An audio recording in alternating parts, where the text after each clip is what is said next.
tú llegas a la historia y me estás contando cómo llegaste. Sí, bueno, yo llegué precisamente a partir de mi primer viaje a Machu Picchu, en donde yo dije... ¿Qué edad tenías? Adolescente también. Y claro, yo ahí me doy cuenta que lo que me habían enseñado en el colegio era insuficiente. Nos hemos perdido 300 años de historia virreinala en donde el Perú fue el centro político, económico, social e intelectual de América. Vamos, acá tuvimos nobleza durante el virreinato, nobleza aliada y reconocida por la corona española. Y eso es una parte que no nos la cuentan y nos cambia mucho de lo que nos cuentan, porque ese discurso que nos dicen que vinieron los españoles a matar, a saquear y que mataron a todos los incas, pues se cae solo.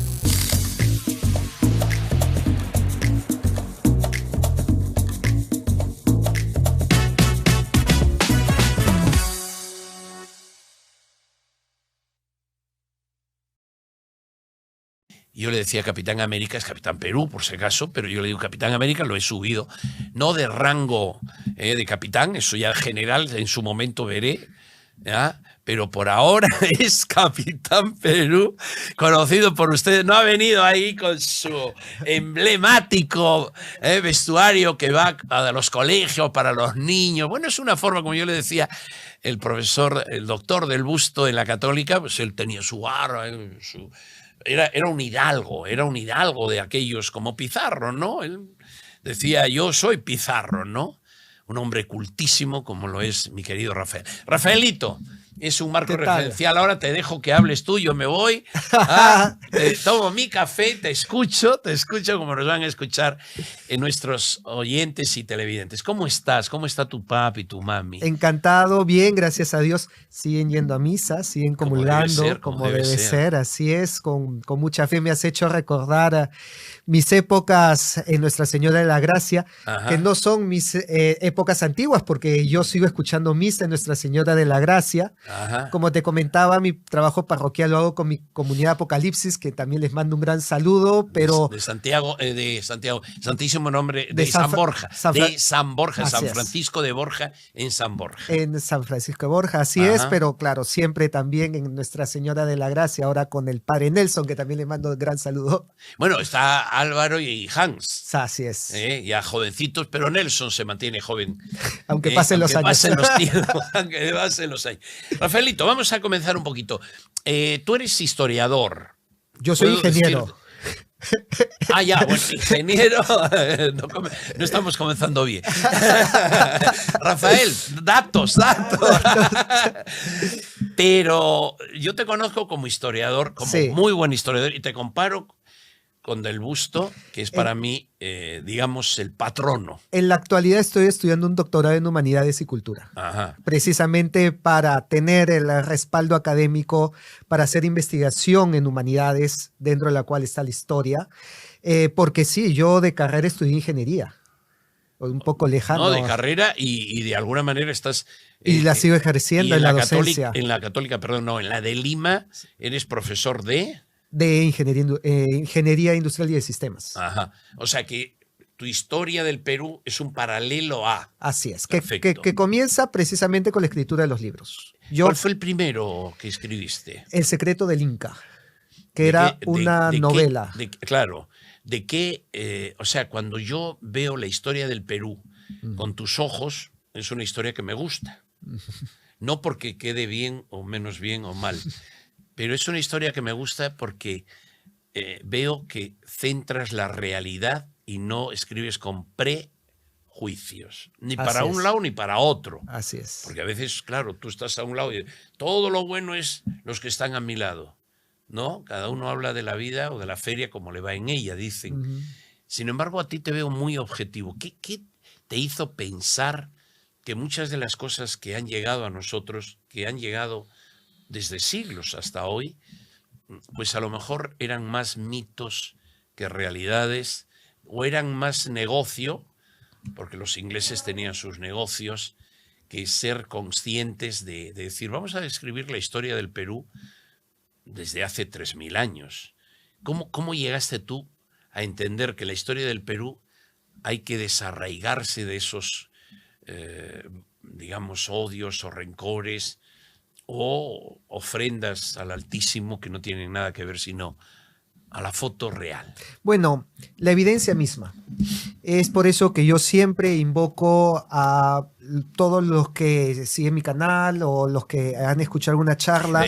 ¿Tu canal cómo entramos? Capitán Perú. Capitán Perú. Capitán Perú en Facebook y en YouTube Ajá. como Capitán Perú, en Instagram como Capitán Peruano, en TikTok como Capitán-Perú para las nuevas generaciones tiktokeras. Perfecto. Ahí estamos, creo también. Rafaelito, entonces tú llegas a la historia y me estás contando cómo llegaste. Sí, bueno, yo llegué precisamente a partir de mi primer viaje a Machu Picchu, en donde yo dije... ¿Qué edad tenías? Adolescente también, ¿no? Ya. Estaba ¿Con el colegio, con tu familia? Más o menos claro, estaba ya el primer año en la universidad, más o menos, ¿no? Ajá. Y claro, yo ahí me doy cuenta que lo que me habían enseñado en el colegio era insuficiente con lo que estaba viendo, ¿no? Una maravilla que combinaba la tecnología, la ingeniería con la naturaleza. Y dije, acá hay algo más que yo no me he enterado. Y me fui a la Plaza de Cusco a buscar todos los libros posibles sobre los incas, sobre Machu Picchu. Y efectivamente encuentro que había mucho más de lo que me enseñaban o de lo que se decía en las clases. Entonces comienzo a buscar la evidencia. Yo siempre, a todas las personas que me escuchan, les digo, no me crean a mí.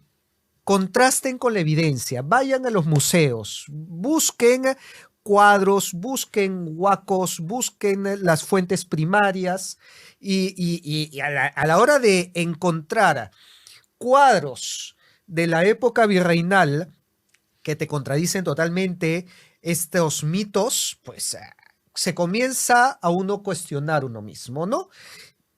Y de manera muy puntual, tú puedes ir a la Catedral de Lima y en la catedral, a la mano izquierda, ¿no? Como yendo a la sacristía, hay un cuadro en donde aparecen los reyes de España, pero antes de ellos, los 14 incas. Y el cuadro se llama Los incas como reyes del Perú y sus legítimos sucesores, los reyes de España. Y están los 14 incas y después de Atahualpa, Carlos V, Felipe II, Felipe III, Felipe IV, como los sucesores de los incas. Entonces, acá ya comienzas a decir, vamos, si alguien hubiera querido borrar la memoria, no hubiera colocado a los incas. Carlos V, primer rey del Perú, lo que hubo antes no existió. Pero Carlos V aparece como 15º rey del Perú. Entonces, aquí había un sistema político diferente, en donde los incas fueron reconocidos como reyes del Perú. Y claro, comienzas a adentrarte más y encuentras los cuadros de los incas nobles en Cusco, los cuadros de la procesión del Corpus Christi, donde el Corpus Christi está siendo presidido por un inca, un descendiente inca con el sol en el pecho, con la mascaipacha sobre la cabeza y con el estandarte del rey de España en la mano derecha, como alférez real de su majestad. Entonces, vamos, acá esto no me lo han contado. El cuadro de Marcos Chihuantopa Inca, que está en el Museo Inca de Cusco, en donde aparece como un noble, con el estandarte del rey en la mano, con la mascaipacha sobre la sien, y que lo describe como Inca caballero católico por la gracia de Dios, y alférez real de su majestad y de estos reinos. Vamos, acá tuvimos nobleza durante el virreinato, nobleza aliada y reconocida por la corona española. Y eso es una parte que no nos la cuentan y nos cambia mucho de lo que nos cuentan, porque ese discurso que nos dicen que vinieron los españoles a matar, a saquear y que mataron a todos los incas, pues se cae solo. Ahora, Rafael, me contabas que estuviste por lo menos en 6 o 7 ciudades españolas. 17. 17. 17. Fuiste a León también, me imagino. También fui a León. Ay, ya, pobre de ti, si no. No, sí, te llevo ahora, te llevo yo ahora. A León, a Toledo. Rafaelito, 2 preguntas que van unidas. Una de ellas es, cuando no hemos conocido la verdadera historia, ¿qué nos hemos perdido? Y 2, para ti que has vivido esa experiencia, me imagino que hayas encontrado... Te estoy hablando de España, después hablamos del Perú, pero en España hayas encontrado, señor Rafael Leita, usted nos ha dado una estupenda charla, pero nos está mintiendo. Yo estoy seguro que en España, como los conozco a los españoles, o sea, no, ahí no se corta. O sea, nos está mintiendo porque así no ha sido, porque hemos sido esto y lo otro y lo de más allá, y todo lo que usted cuenta, seguro que lo han convencido, pero en intereses. ¿Qué habrá sido? ¿Te ha pasado eso? Sí. Las dos preguntas. La primera es, o sea, ¿qué nos hemos perdido? O sea, cuando no vemos la historia circular, sino lineal, de un lado solo, y tú dices, lo que te pasó a ti en Machu Picchu, ¿no? O sea, ¿qué me estoy perdiendo? O sea, ¿qué me están guardando en ese cuarto que no me dejan entrar? Y cogiste la llave, abriste, entraste y dijiste, wow, mira lo que me están las joyas de la corona. Y la segunda es, la unimos, ¿no? Un poco, tuviste algún, no encuentro, eres tranquilo, tenemos sangre, un sabio nunca discute, escucha, y bueno, pero a lo mejor algún español que saltó, que me dijo, no, usted es mentiroso, usted trae una historia que no es verdad, porque no fueron así aquellos que fueron a matar y a destruir. Cuéntanos, a ver, Rafael. Bueno, nos hemos perdido 300 años de historia virreinal en donde el Perú fue el centro político, económico, social e intelectual de América. Ajá. Y que no es, porque muchos me dicen, pero esa es una historia colonial, una historia de imposición. Claro. ¿No? Nos hemos perdido 300 años de historia andina, en donde la nobleza inca llega a ser el corazón de Sudamérica. A ver, Ajá. no es poca cosa. En enero yo he dado una charla en Panamá sobre este tema también. Y cuando llego a Panamá, comienzo la charla diciendo, les voy a hablar de su pasado peruano. Y ellos se ponen cara de, oye, este me está mintiendo, ¿qué pasó acá? Que me está, ¿no? Y uno levanta la mano y dice, un momentito, me dice, nosotros fuimos Nueva Granada, no el Perú. Le dije, sí, claro, ustedes fueron a Nueva Granada a partir de 1717, que se crea el virreinato de Nueva Granada. Pero entre 1542 y 1716 fueron el Perú, y les muestro el mapa. Mira. En donde el Perú era desde Panamá hasta la Patagonia. Encima hay un mapa que me gusta bastante porque a Sudamérica lo llama América Peruana. Y al Pacífico le pone Oceanus Peruvianus. Y eso no lo sabemos ni siquiera nosotros. Yo no lo sabía. Bueno, ahí está lo que nos perdemos. Claro, o sea, por eso. Imagínate lo que tenemos, que nos haría mucho más orgullosos, que nos daría pues mucho más optimismo con respecto a lo que fue el Perú, y que nos lo borran, nos lo quitan por colocarnos una historia totalmente derrotista, ¿no? Y orientada hacia agachar la cabeza, cuando en realidad tenemos motivos para mostrar lo que fue el Perú, no solamente a nivel político, no solamente a nivel económico, en donde en el Perú se acuñaba la moneda global, que era el real de a8. Es como que el día de hoy el Banco Central de Reserva pudiera imprimir dólares. Imagínate la economía que tendríamos. Bueno, eso era el Perú en el virreinato. Pero además, una historia intelectual, que poco se sabe. A ver, estamos diciendo que no solamente estamos hablando de la primera universidad de América, San Marcos, no solamente estamos hablando que en los Andes hubieron universidades y colegios para los naturales y para los hijos de los curacas, la Universidad San Antonio Abad de Cusco, la Universidad de Huamanga, la Universidad San Ignacio de Loyola. Estamos hablando que mientras que Harvard tenía 2.000 ejemplares en su biblioteca, en el Cusco había bibliotecas con 40.000 ejemplares. Entonces, ahí te dice lo que era el Perú y todo lo que teníamos y de que venían de afuera a estudiar y aprender. Y ojo, no una historia colonial, porque, y acá hay un ejemplo típico que pongo, en San Marcos, para graduarte, tenías que saber quechua. Mira. Hoy San Marcos, que es la Universidad de la Inclusión y del Pueblo, no te obliga a aprender quechua para ser profesional.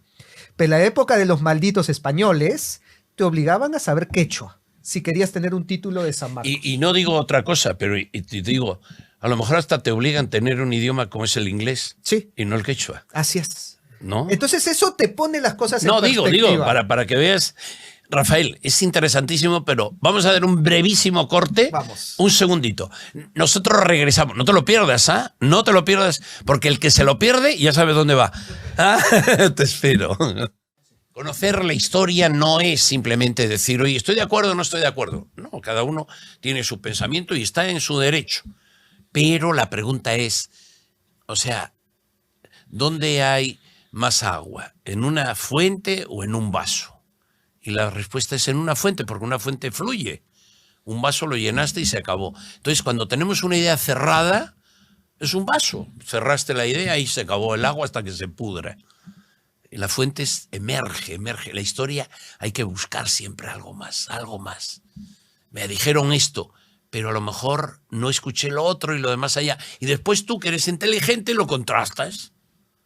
Lo contrastas y dices, no, eso no me conviene. Perfecto, pero tú has evaluado la historia, no con aquello que te han dicho y que tú dijiste sellado, ¿no? Oleado y sacramentado. No, la historia es fluida y se van descubriendo nuevas realidades. Justo ahora con Rafaelito estamos hablando, en un segundo vamos a hablar del libro que va a presentar ahora, Pachacútec, pero justo me hablaba de la fiesta que hemos celebrado ahora, el 24 de junio, San Juan, pero acá el Inti Raymi. Y me contabas algo maravilloso. Bueno, todo lo que cuentas es maravilloso.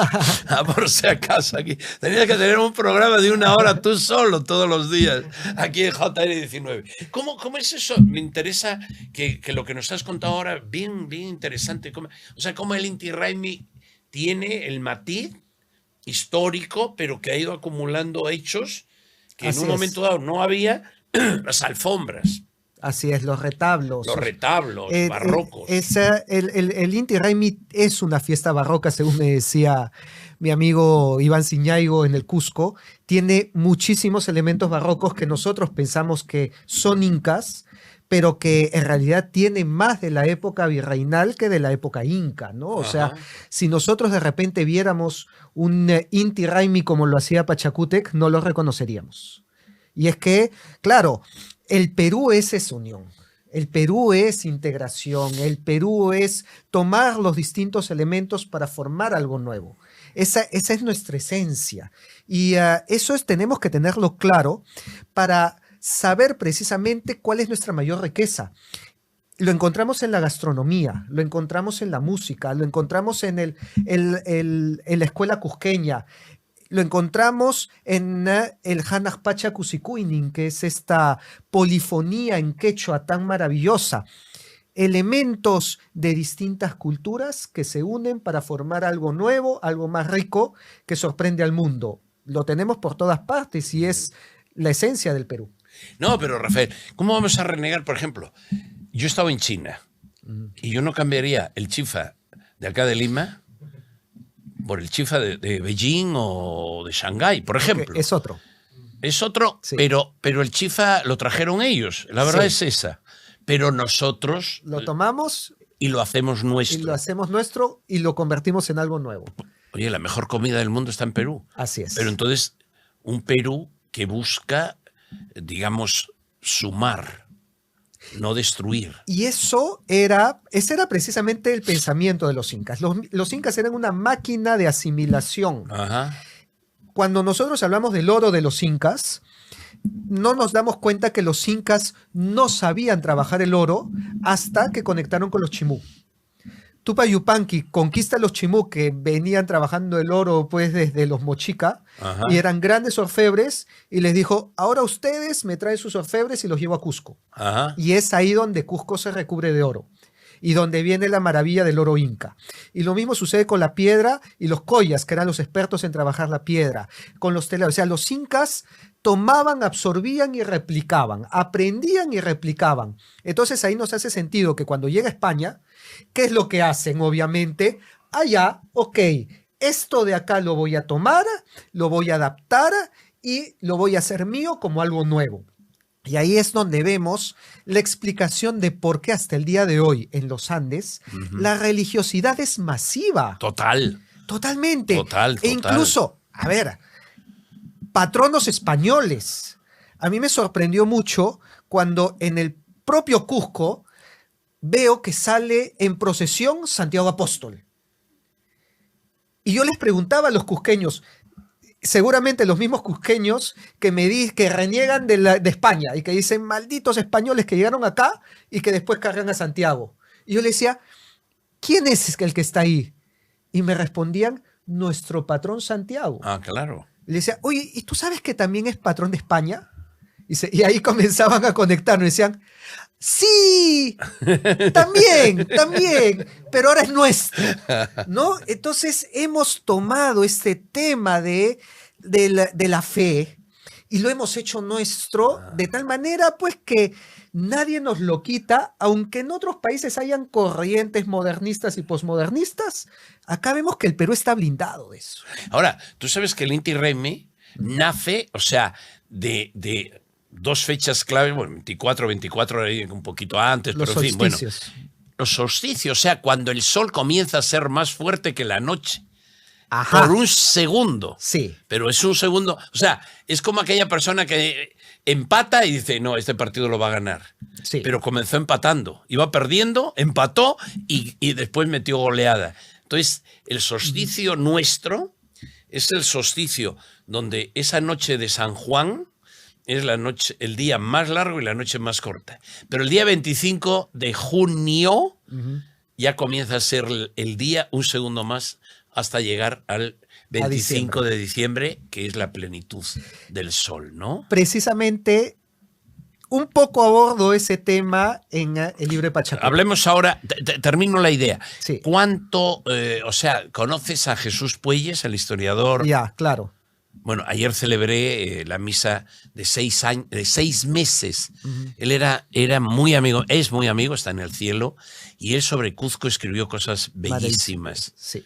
Don Jesús Puelles, con su esposa, sus hijas. Ayer estuvimos en la misa en su sexto sexto mes, pero él siempre todo lo que escribió sobre sobre el Cuzco, me escribió un de su último libro sobre el monasterio de San Agustín, que es ahora el hotel Marriott San Agustín, que fue el antiguo lugar. Y ahí puede ser que esté enterrado un protomártir. Así que, Rafael, te doy tarea para que descubras Ortiz.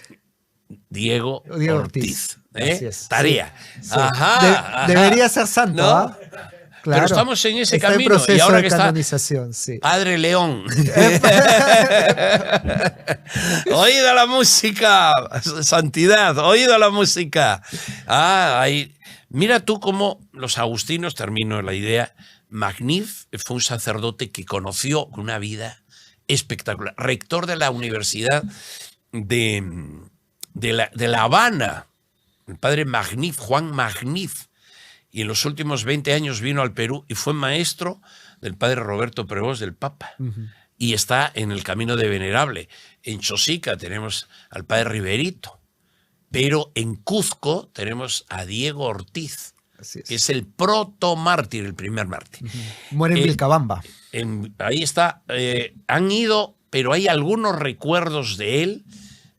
O sea, es pasando Machu Picchu, ¿a cuántos kilómetros más o menos? Bueno, Vilcabamba la Vieja, wow. De hecho, Pero tienes que cruzar Machu Picchu. Sí. Y adentrarte es dentro de la selva. En la selva, sí. adentrar. Rafael, tenemos ahora un libro que lo has presentado ya, lo vas a presentar. Se está presentando el 19 de julio en la Feria del Libro, en la FIL del Parque de los Próceres. 19 de julio. Sí. O sea, este mes. ¿Quién es Pachacútec? Sábado 19 de julio a las 6 de la tarde. Ya, perdón. En donde vamos. ¿Por qué es importante Pachacútec, Inca Yupanqui, ¿no? ¿Por qué tenemos todos los peruanos que conocer su historia? Cuando nosotros vemos la diversidad del Perú y encontramos que somos la suma de un montón de culturas como huancas, huaylas, chancas, chimúes, chachapoyas, cajamarcas, aymaras, quechuas, decimos, ¿cómo terminamos siendo un solo país?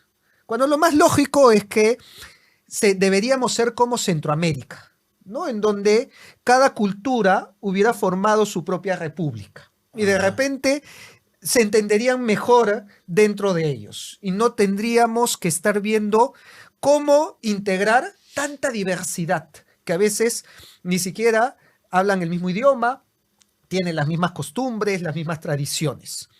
Y lo que encontramos es que esa unión nace a partir de Pachacútec Inca Yupanqui, no por él mismo, sino por una revelación que él tuvo. Y una Cuéntanosla. revelación en un momento crítico, Ajá. cuando Cusco iba a ser destruido por los chancas. Los chancas eran mucho más fieros, mucho más guerreros, más fuertes que los incas, al punto que el inca gobernante, que era Huiracocha, el padre de Pachacútec, huye de la ciudad y dice, sálvese quien pueda. ¿No? Que un inca pues huya de tu ciudad es como que tú estés en un avión y veas que el piloto saltó en paracaídas. Ajá. Acá es, ya Sálvese quien pueda, claro. cada uno, acá Ajá. morimos todos. Y encima, el inca se lleva a su hijo favorito con él, que no era Pachacútec. Ajá. Entonces, te pones en los zapatos de Pachacútec y te das cuenta que él fue abandonado por su padre. Y si un abandono de un padre es duro, en el caso de él fue el abandono de un padre durante una guerra en que lo dejó para que lo maten. Terrible. Un conflicto pues personal que lo lleva a salir también de Cusco, totalmente desesperanzado. Y acá estoy citando las crónicas de Juan de Betanzos, que recibe esta historia de una descendiente de Pachacútec, porque él se casa con Angelina Yupanqui, Ajá. que era princesa de la línea de Pachacútec. Ñusta. Una ñusta. Ajá. Cusirín Macocchio se llamaba, pero se bautiza como Angelina Yupanqui. Entonces, le cuenta esta historia a Betanzos y él escribe que Pachacútec llega hasta Susurpuquio, un manantial donde queda dormido y en sueños se le aparece el sol y le dice, vestido de inca, Ajá. y le dice, no tengas miedo que yo soy tu padre y te voy a dar a sujetar a todas estas naciones. Y sobre el agua del lago, él ve a todos los pueblos y naciones que los incas iban a integrar, Ajá. que conformarían el Tahuantinsuyo y que, vamos, son los que formaron el Perú. A mí me gusta pensar que vio ahí a los pueblos del Perú. Rafaelito, estamos hablando del año y siglo. Bueno, diciendo el año y 1450, pongámosle, Siglo aproximadamente, siglo XV. Ahora, era un pueblo de pueblos, mejor dicho, no llegó a ser hasta que no llegó Pachacútec. Qué interesante, qué importante conocer la historia para valorarla o, en otros casos, para evitar los errores. Claro. ¿No? El pueblo que se olvida de su pasado comete los mismos errores que se cometieron antes. Pero uno ama al Perú cuando conoce su historia. O sea, esa historia varía, como tú dices, Nicaragua, El Salvador, Panamá, cada uno eran sus etnias respetabilísimas, pero que alguien comenzara a decirle el Perú somos nosotros, o sea, en tu identidad, en tu idioma, incluso porque son distintos. O sea, a mí me dicen el quechua del Cuzco no es el quechua de Ayacucho. Así es. Incluso O hasta de no sé. Ancash. Claro. Ahora, Pachacútec, ¿cómo termina? Cuéntanos un poquito. Bueno, porque en el libro vamos a conocer toda su historia, pero como Sí. tenemos un minutito, Ya. yo no A quería. ver, ¿por qué esta historia? Para conectar esta No, historia sí, con sí, el nosotros. tiempo es tuyo. Pachacútec, si bien tiene esta visión del sol, él se da cuenta que no es el sol que nosotros vemos. Porque él hace una especie de cónclave con los sacerdotes del Coricancha Ajá. y les dice una frase, el que manda no obedece. Y por lo tanto, el Inca manda, no obedece. ¿Por qué el sol obedece? Porque el sol sigue el mismo recorrido. Porque el sol siempre sale de día y se oculta de noche. ¿Por qué en el invierno brilla menos y de verano brilla más? Explíquenme. Y ellos que ya conocían y habían medido las trayectorias del sol, Ajá. le dijeron, no sabemos por qué. Y Pachacútec les dice, yo les voy a decir por qué. Porque existe un sol por encima del sol, que lo llamó el Inti Pintin, el sol de soles, que le pone Pachayachachic, el que ordena todo, y que nosotros no lo vemos, sino que lo vemos a través del sol, pero él está por encima. A ver, tú escuchas esto yo escucho esto y te va a resonar. Vas a decir, acá me es familiar. Y no solamente nosotros dos, los evangelizadores Ajá. que llegaron al Perú, escucharon la historia del Inti Pinti, del Sol de Soles. Sí, dice, ya lo han explicado. Vamos, ya está explicado. esto O sea, ya, aparece en la Biblia. ¿no? Jesucristo, que es la luz del mundo. Jesucristo, que es la transfiguración, su rostro se vuelve como el sol. ¿No? Yo soy la luz del mundo. La luz vino al mundo, pero los hombres prefirieron las tinieblas a la luz porque sus obras eran malas. Entonces dijeron, el sol por encima del sol es Jesucristo. Y para que lo vean tangiblemente, sacaron en procesión el Corpus Christi. Y el Corpus Christi es la Eucaristía, claro, en una custodia con forma de sol. A ver, ponte los zapatos de un descendiente inca del siglo XVI, que tiene toda la tradición desde Pachacútec, donde hay un ordenador, un hacedor que está por encima del sol, pero que brilla como el sol, y ve que llegan los españoles sacando la Eucaristía con los rayos, con el oro, y que todos brillante. se arrodillan y que le dicen, ahí está Dios. ¿Qué va a pensar este descendiente inca? Pero por supuesto. Pero eso ya lo sabíamos nosotros. Esto ya lo sabíamos nosotros. Claro. Y es por eso que hasta hoy el Corpus Christi de Cusco es masivo. Salen 15 santos en procesión detrás de toda la ciudad, de toda la ciudad, es cierto. El barrio. Yo he ido hace 40 años que en aquel momento, no sé ahora mismo, ¿cuándo fue? El otro día, ¿no? Corinita, la semana pasada, no, pero hicimos la procesión del Cuzco, bueno, en 3 minutos, pero con los santos, tú lo explicaste, ¿no? Cómo iban saliendo de cada lugar, de cada estrato social inclusive, o sea, cómo se conjugaba una ciudad de A, B o C, pero que se convertía en la procesión del Corpus. Y mira tú, cuando conoces la historia de Pachacútec. ¿De dónde? ¿Por qué el Corpus ha sido tan importante para los cusqueños y especialmente para los incas, que ellos se retrataban en los cuadros presidiendo? Y hay un cuadro, pero que es maravilloso, que a mí me deja fascinado. ¿Cuál es? Que aparece el Corpus, aparece la Eucaristía en procesión. El alférez del Inca, que era descendiente inca, está debajo, pero él no tiene la mascaipacha, sino que perdón, ¿qué es la maica? La borla del Inca. Ya. Es la corona del Inca. Ya, vale. La tiene un servidor de él en sus manos a los pies de la Eucaristía. El Inca poniendo la corona del Perú a los pies de Cristo, que es el sol. Ya, eso es lo que nos ha configurado como esencia. Y es que tú te das cuenta que, claro, para el Perú, lo que es el sol y lo que es Jesucristo es, pues, en todos lados. Es nuestro ADN. Ojo que no estoy paganizando a Jesucristo, que muchos me han dicho. No, al contrario, Rafael, y sé de quién viene. Te he dado la comunión desde niño, ¿ah? Bueno. Y con el mismo fervor que su papá y su mami, ¿ah? O sea que, y no lo has perdido, hijo, que eso es lo importante. Ya desde nuestros primeros padres de la iglesia nos hablaban de las semillas del verbo, semina verbi, que es la forma como el hombre, aunque ha nacido antes de la revelación, se acerca a Dios de manera imperfecta, pero tiene estas semillas, tiene este anhelo que nos acerca a la verdad y que se vuelve plenitud ya con la revelación. Lo dice el Inca Garcilaso.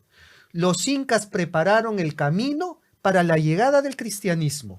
Y no solamente lo dice el gran Garcilaso, lo dice un santo que visitó el Perú, San José María Escrivá de Balaguer, que nos dijo: el Perú siempre ha sido el imperio del sol.